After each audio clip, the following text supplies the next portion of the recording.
আমাদের ফুলন দেবী সেজে নিয়েছে। এখন ফুলন দেবীর রাজামশাইকে দেখাতে যাচ্ছে। ফুলন দেবীর রাজামশাই আছে দোকানে, তো এখন আমরা যাচ্ছি দোকানে ফুলন দেবীকে দেখাতে। ফুলন দেবী সকাল থেকে কাঁদছিল শাড়ি পরার জন্য, আমরা কেউ বুঝতে পারিনি। ঠিক আছে, ওর মায়ের শাড়ি থেকে সাই সাই করছিল, তারপরে বুঝতে পারলাম যে ফুলন দেবীকে সাজিয়েছি। এখন যাচ্ছে রাজাকে দেখাতে।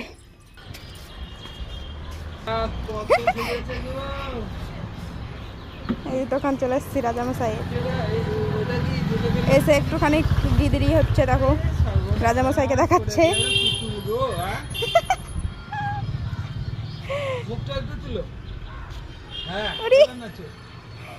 নাচ নাচ দেখি দাও খানিক। বাবারে, যাও। যাও যাও যাও যাও। দোলে দোলে এসো, দোলে দোলে। কই? হ্যাঁ, দোলে দোলে এসো।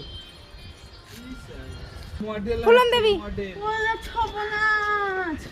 ফুলন দেবী, ফুলন দেবীকে দেখানো হয়ে গিয়েছে সবাইকে।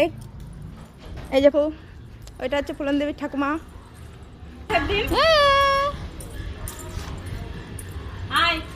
আমাদের ফুলন দেবী টাটা দি দাও, শোনো টাটা দাও।